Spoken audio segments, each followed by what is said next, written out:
Meu amado irmão. Livro do profeta Jonas. Livro do profeta Jonas, no seu capítulo 1.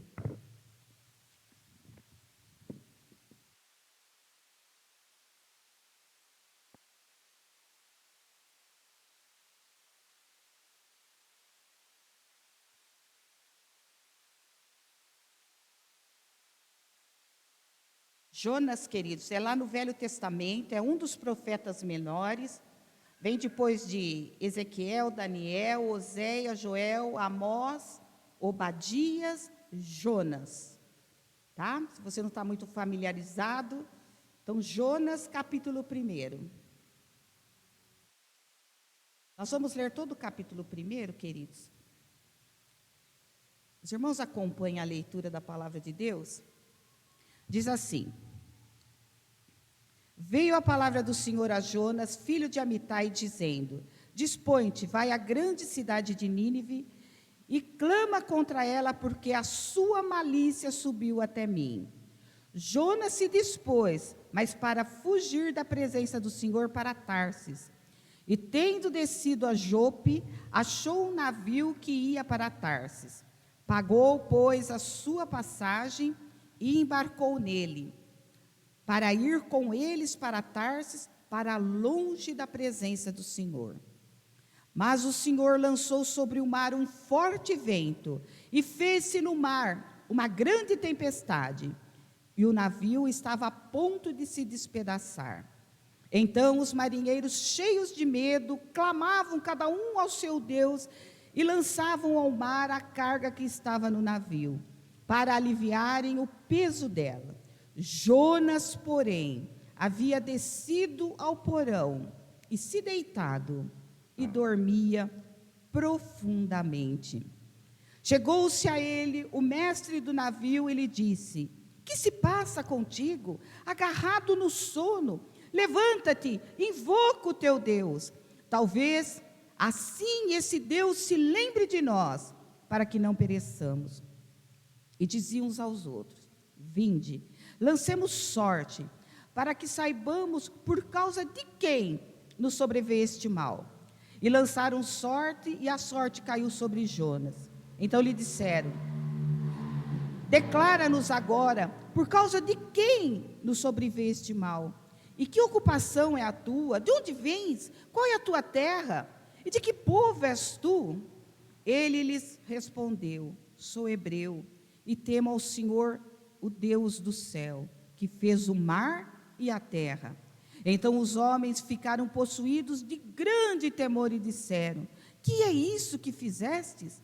Pois sabiam os homens que ele fugia da presença do Senhor, porque ele o havia declarado. Disseram-lhe: Que te faremos para que o mar se nos acalme? Porque o mar se ia tornando cada vez mais tempestuoso. Respondeu-lhes: Tomai-me e lançai-me ao mar, e o mar se aquietará. Porque eu sei que por minha causa vos sobreveio essa tempestade. Entretanto, os homens remavam, esforçando-se por alcançar a terra, mas não podiam, porquanto o mar se ia tornando cada vez mais tempestuoso contra eles. Então clamaram ao Senhor e lhe disseram: Ah, Senhor, rogamos-te que não pereçamos por causa da vida deste homem, e não faças cair sobre nós este sangue. Quanto a nós inocente, porque tu, Senhor, fizestes como te aprouve. E levantaram a Jonas e o lançaram ao mar, e cessou o mar a sua fúria. Temeram, pois, aqueles homens em extremos ao Senhor, e ofereceram sacrifícios ao Senhor, e fizeram votos. Deparou o Senhor um grande peixe, para que tragasse a Jonas, esteve Jonas 3 dias e 3 noites no ventre do peixe. Amém. Vamos orar mais uma vez, meus amados.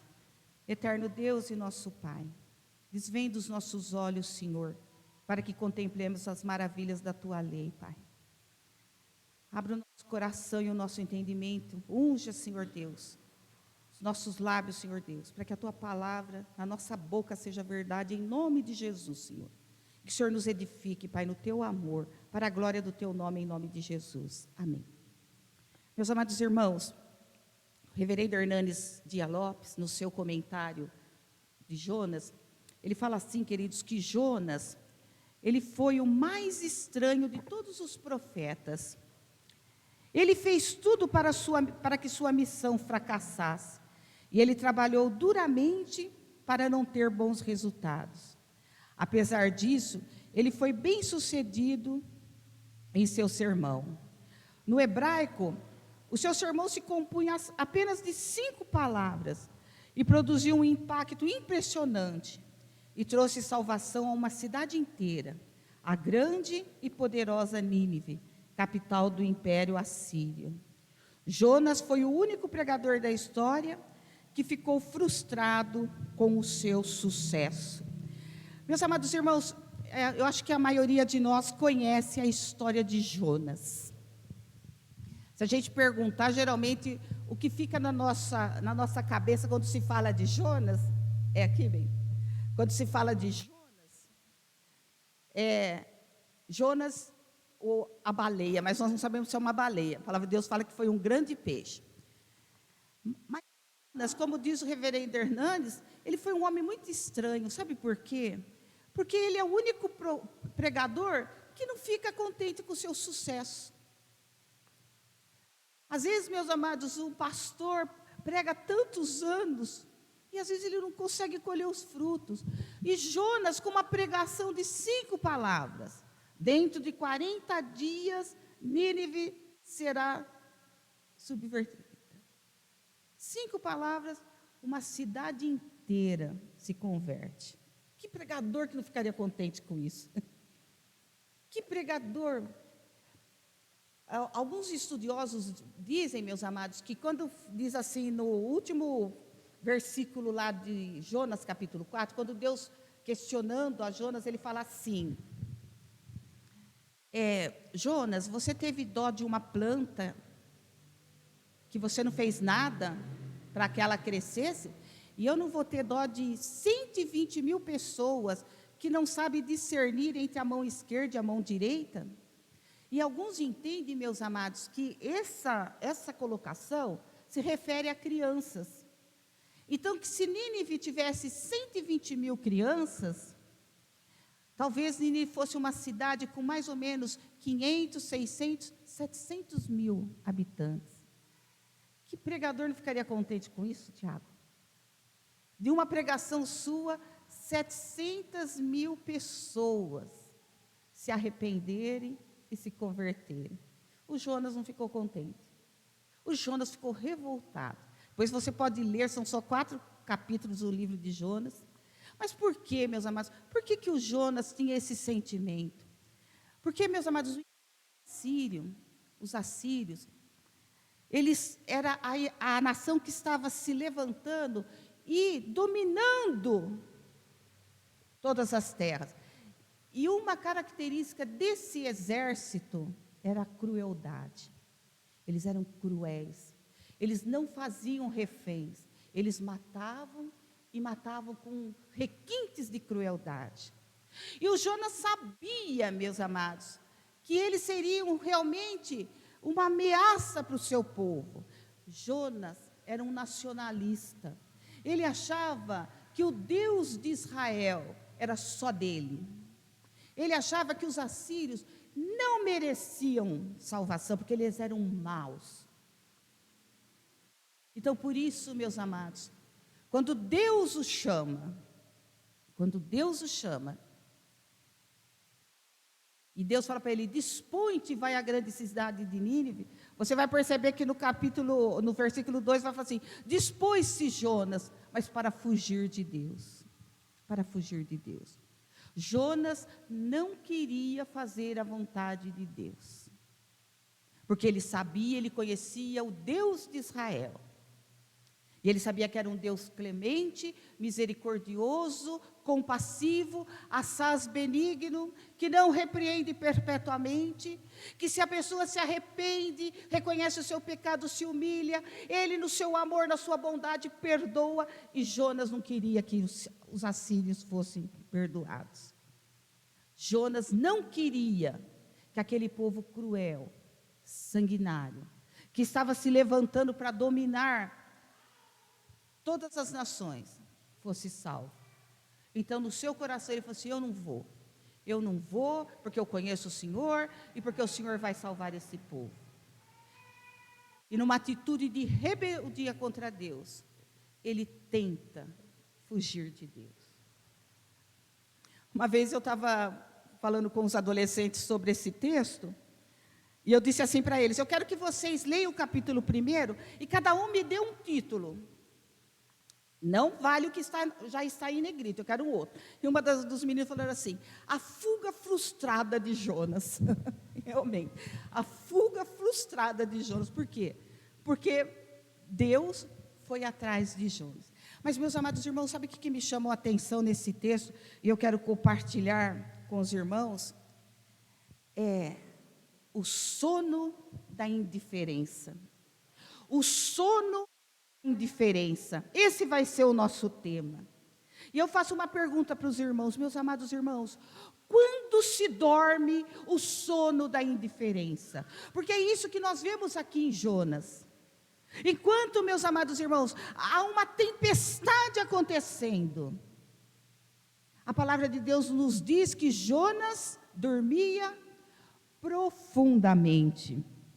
E os irmãos sabem que essa palavra, dormia profundamente, é a mesma palavra em hebraico usada lá em Gênesis, capítulo 2, quando diz que Deus colocou Adão num sono profundo, para retirar dele a sua costela e fazer a mulher.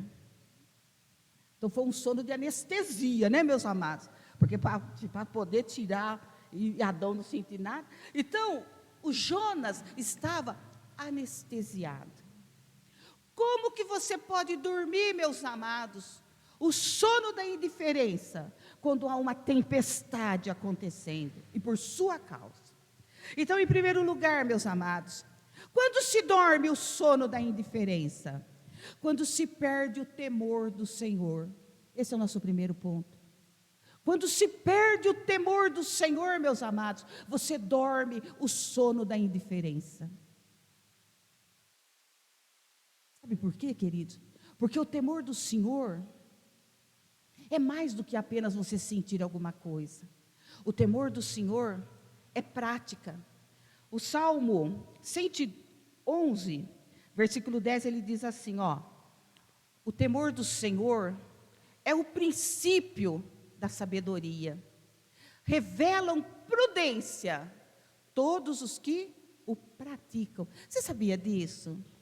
Às vezes a gente acha que temer ao Senhor é você ter um sentimento por Deus. Não, meus amados. Temor do Senhor é prática, é praticar aquilo que Deus manda. Elizabeth Georgian, no seu livro Mulheres que Amaram a Deus, ela elenca 8 características de uma pessoa que teme ao Senhor, meus amados. Ela diz assim, olha, uma pessoa que teme a Deus, ela abomina desagradar a Deus, ela almeja a proteção de Deus, ela reverencia a santidade de Deus, ela se submete com alegria à vontade de Deus, ela é grata pelo que Deus lhe concede, ela adora com sinceridade, ela obedece conscientemente aos mandamentos de Deus. Olha como que o Jonas estava na contramão do temor do Senhor. Porque Jonas foi um desobediente. Deus manda ele ir para um lugar, queridos. Ele morava em Gad-Hefer, é a cidade dele. Era uma cidade a 7 quilômetros de Nazaré, ele era galileu. E Deus fala para ele, sai Jonas, da onde você está? E você vai subir 800 quilômetros mais ou menos. Você vai até Nínive. Sabe o que ele faz? Eu não vou, eu vou para o outro lado. E ele vai para Tarsis. Se você for ver Jeremias, acho que capítulo 66, vai falar que Tarsis era o fim do mundo. Ele fez o contrário, ele falou assim: eu vou para outro lugar. Ele tentou fugir de Deus, desobediente. Ele perdeu o temor. E sabe por quê, meus amados? Porque se você for ver, quando ele foi questionado pelos marinheiros, ele fala assim: eu sou hebreu e temo o Deus de Israel. Olha que interessante, queridos, olha que perigoso para nós. Porque nós que tememos a Deus, nós podemos perder o temor do Senhor. Quando somos desobedientes, quando somos ingratos, quando não temos misericórdia, todos os sentimentos que Jonas apresenta. Ele não teve misericórdia dos outros povos. Às vezes nós também, às vezes nós achamos, meus amados, que algumas pessoas não merecem ser salvas. Elas são muito más, elas são cruéis. Esse não merece salvação, esse merece ir direto para o inferno. Esse é o nosso sentimento, porque o Jonas também habita dentro de nós. E o Jonas pensava isso: esses assírios não merecem, eu não vou. O Senhor é bom demais, eu não concordo. Foi isso que Jonas falou. Ele perdeu o temor do Senhor. Por isso, meus amados, que ele dorme o sono da indiferença. Porque ele não tem compaixão, porque ele é egoísta, porque ele não consegue ver o seu Deus de amor, que estende as suas asas para os outros povos. Ele acha que a salvação é só para o seu povo. Isso era um sentimento de muitos judeus, de muitos da nação de Israel, sendo que Deus os colocou para ser luz para as outras nações. Então, queridos, se dorme o sono da indiferença, quando se perde o temor do Senhor. Quando se perde o temor do Senhor. Mas também, meus amados, se dorme o sono da indiferença, quando se despreza o conhecimento de Deus. Meus amados irmãos, muitas vezes a gente acha que a estrela do livro de Jonas é a baleia, ou o peixe, o grande peixe, ou o próprio Jonas. Mas não, meus amados. A pessoa central do livro de Jonas é o próprio Deus. É o Deus soberano. Ele é a pessoa central. O livro de Jonas, meus amados, foi escrito para mostrar o Deus soberano, que dirige, que comanda, que governa, que ama, que é o Deus de todos os povos. Personagem central do livro de Jonas. E se mostra o Deus que é santo e não tolera o mal. Ele diz assim para Jonas: Jonas, vá até Nínive, porque a sua malícia chegou até mim. O que ele quer dizer com isso? Cale-se da minha ira, com os pecados, com a crueldade, com a violência de Nínive, chegou no limite. Ou eles mudam, ou eu vou castigá-los. Isso mostra que Deus é o Deus de todas as nações. Que Deus, Ele é soberano em todas, mesmo aquelas que têm outros deuses, mesmo aquelas que não o reconhecem como Deus, Ele as vê todas como um pingo num balde de água. Isaías diz isso. Ele não tolera o mal, Ele é santo. E Ele falou: a medida da iniquidade dos ninivitas chegou ao seu limite. Meus amados irmãos, Deus, Ele faz assim. Ele permite que a pessoa vá e Ele breca. Ele permite que a pessoa vá e Ele breca. Mas chega uma hora que Ele entrega a pessoa aos seus caminhos. Quando Ele faz isso, queridos, é só o juízo. Por isso que Romanos capítulo 1 fala que Deus os entregou às suas próprias paixões, para cometerem todos os tipos de torpeza, mas que receberão o castigo. E sabe que a tristeza que eu sinto, eu tenho conversado com meu marido, é que a gente percebe que Deus tem entregado essa nossa geração aos seus próprios caminhos. É por isso que nós vemos, queridos, essa afronta ao nosso Deus, querendo destruir a família, querendo mudar a família que Deus instituiu. É Deus entregando, meus amados, essa nossa geração os seus pecados. E nós, como igreja de Deus, nós precisamos clamar por misericórdia, para que Ele mude essa história, para que Ele mude essas vidas. Para que Ele mude essas vidas. Ele é o Deus soberano. Mas chegou uma hora, Ele falou assim, ou eles mudam, ou o castigo virá. Deus intervém na história, e ninguém pode impedir. Deus é misericordioso, meus amados, até com os nossos inimigos. E Ele conduz todas as coisas ao fim que Ele estabeleceu. E nenhum dos seus planos pode ser frustrado. E nenhum dos seus planos pode ser frustrado. Quando nós perdemos de vista quem é Deus, o conhecimento de Deus, a soberania de Deus, nós dormimos o sono da indiferença.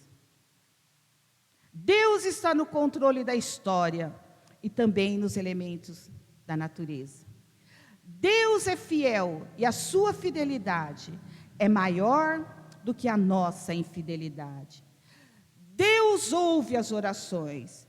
Deus é Deus de todos os povos. Esse é o conhecimento de Deus, meus amados. Quando nós perdemos isso de vista, nós dormimos o sono da indiferença. Meus amados irmãos, se você fizer uma leitura minuciosa desse livro de Jonas, esses 4 capítulos de Jonas, você vai ver, olha. O vento obedece o mandar de Deus. Ele se levanta contra o navio. O mar obedece a Deus, ele se torna furioso. O peixe obedece a Deus, ele engole o Jonas.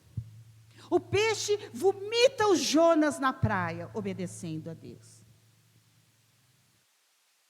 Uma planta nasce pela vontade de Deus. Um verme, sobre o comando de Deus, vai lá e mata essa planta.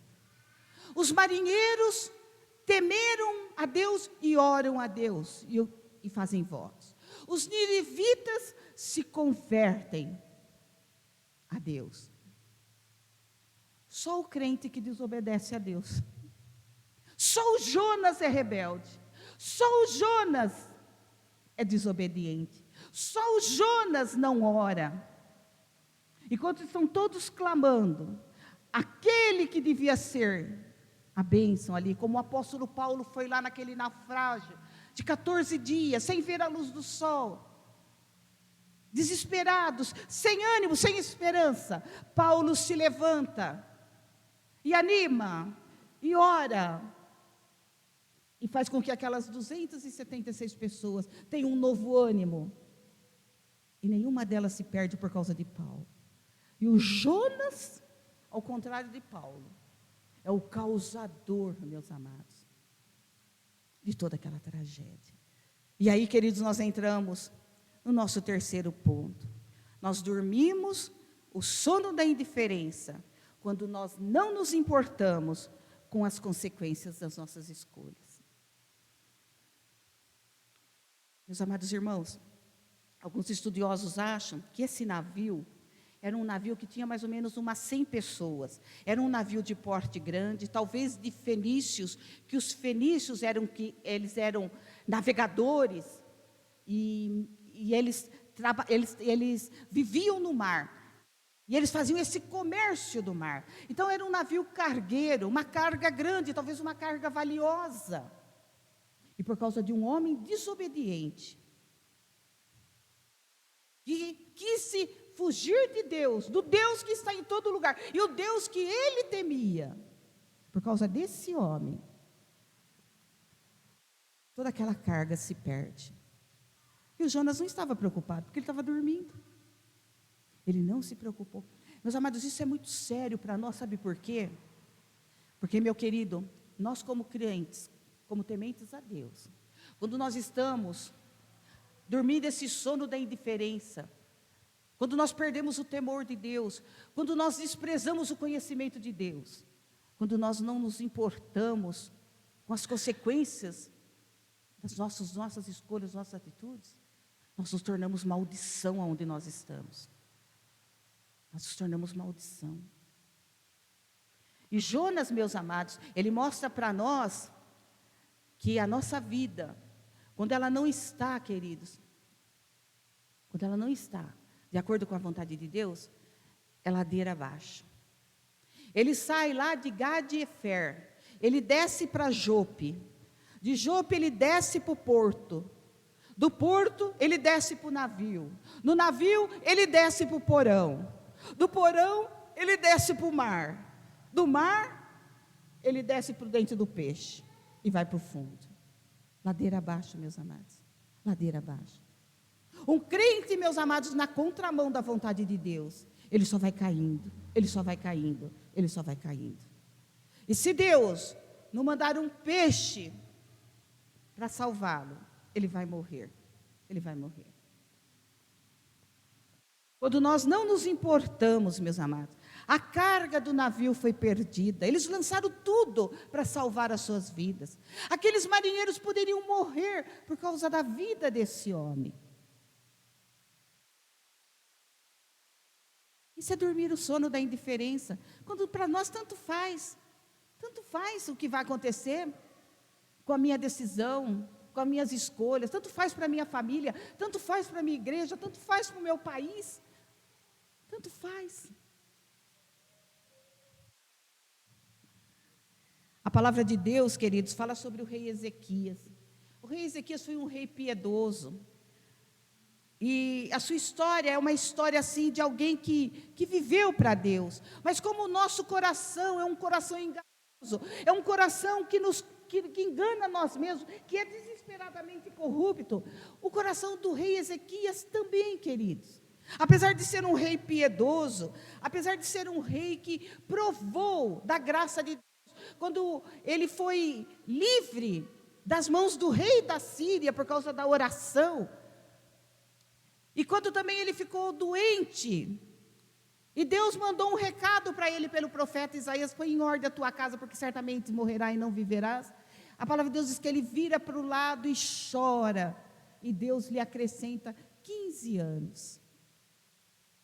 Mas chegou um momento na sua vida, que o seu coração ficou soberbo, que ele perdeu de vista, meus amados, o temor de Deus. E diz assim a palavra do nosso Deus, que nos dias depois da sua cura, ele foi visitado por algumas pessoas de um outro país. E ao invés, meus amados, de dar a ele foi mostrar todas as suas coisas, todos os seus tesouros. Ele apresentou toda a sua casa. E quando Isaías o questiona, ele diz assim: não, eles viram tudo, eu mostrei tudo para eles, mostrei toda a minha glória. E aí, Isaías diz assim para ele: por causa disso, Ezequias, eis que virão dias em que tudo que tiver aí na sua casa, que você ficou se gabando, mostrando para todo mundo,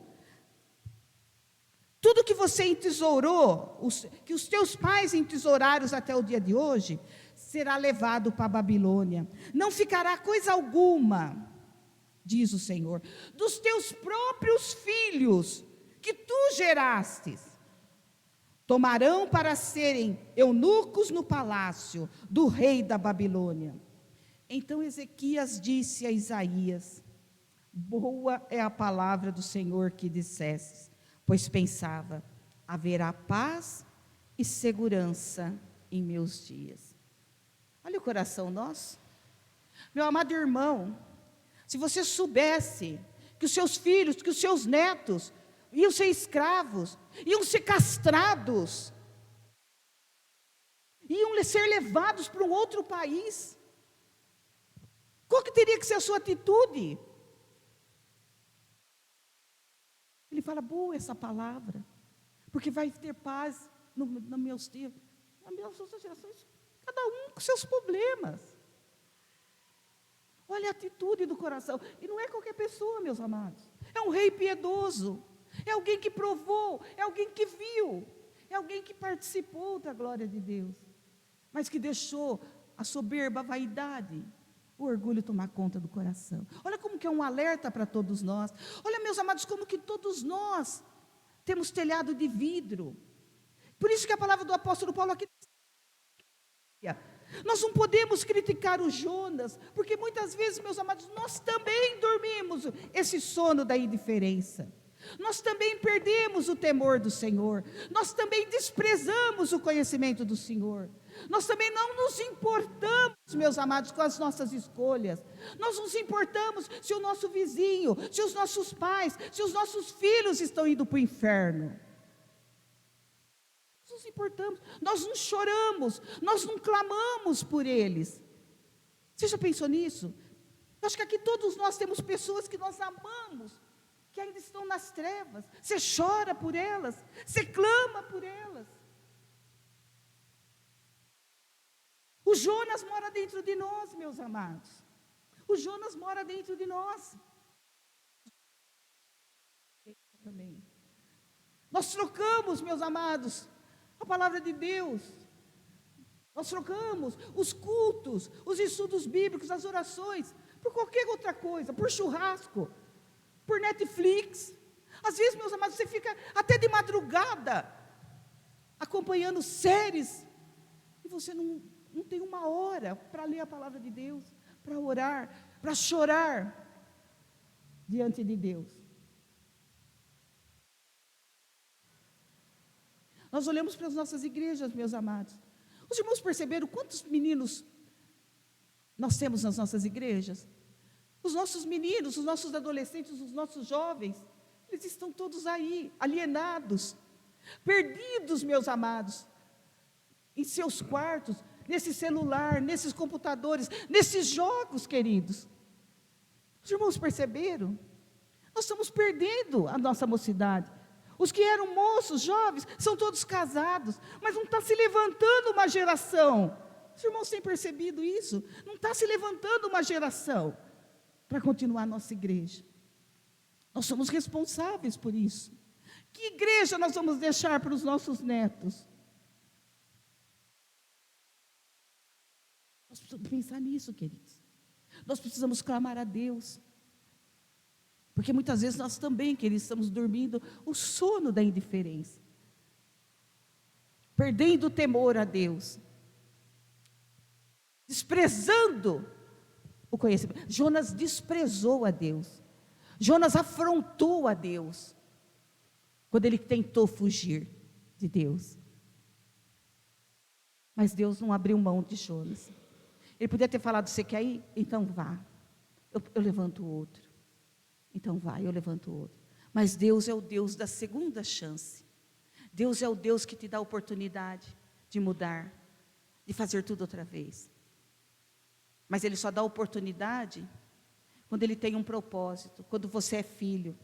Aí Ele te corrige, aí Ele te traz de volta.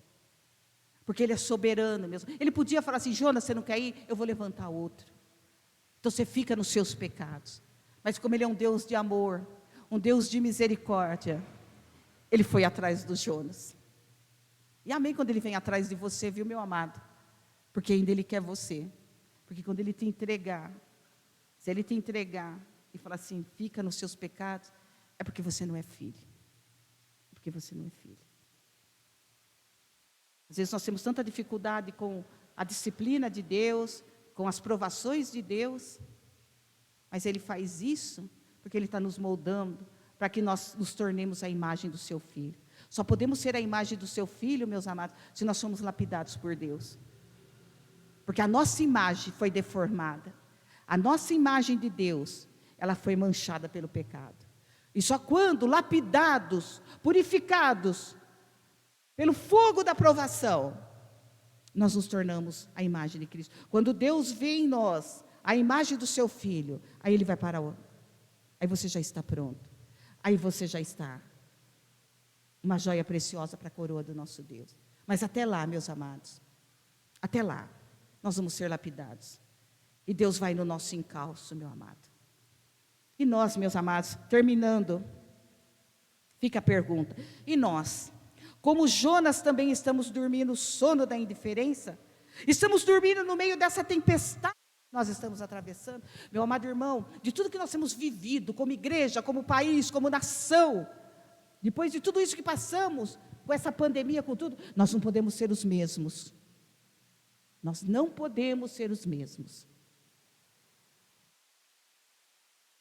E Deus nos chama para isso. Nós que conseguimos atravessar essa pandemia, nós que conseguimos vencer a Covid, é porque Deus ainda tem um propósito para a nossa vida. Porque aqueles que se foram, é porque cumpriram o seu propósito. Às vezes a gente fala, ai, graças a Deus, na minha família ninguém morreu. Mas por quê?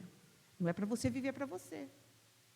Os que foram, meus amados, estavam dentro da vontade de Deus e cumpriram. Se Deus nos tem permitido ficar, é porque Ele ainda tem um propósito, ainda Ele tem algo para a gente fazer. Você tem que perguntar para Deus, Senhor, o que o Senhor quer de mim? Senhor Deus, eu não quero dormir o sono da indiferença. Senhor Deus, me ajude. Tem misericórdia de mim. Eu não quero que o Jonas que habita no meu coração fuja do Senhor. Mas que o Senhor me dê um coração igual ao teu. Que o Senhor me mude, que o Senhor me transforme, que o Senhor me quebrante. Em nome de Jesus. Amém? Vamos orar, meus amados. Eterno Deus e nosso Pai. Oh, meu Deus, como nós nos sentimos pequenos e envergonhados diante daquilo que a Tua palavra nos fala, Senhor. Nos ajude, Pai. Transforma o nosso coração, transforma a nossa mente, Pai. Oh, Deus amado, nós não queremos dormir o sono da indiferença como Jonas, e depois sermos repreendidos até pelos incrédulos, ó Pai. Mas nós queremos servir ao Senhor com alegria, Senhor. Nós queremos nos apresentar diante do Senhor com um novo cântico na nossa boca, Senhor. Nós queremos ser testemunha fiel do Senhor, aonde o Senhor nos levar, aonde o Senhor nos colocar, Pai. Abençoa-nos, quebranta-nos, consola-nos, Senhor, fortalece-nos, em nome de Jesus. Amém.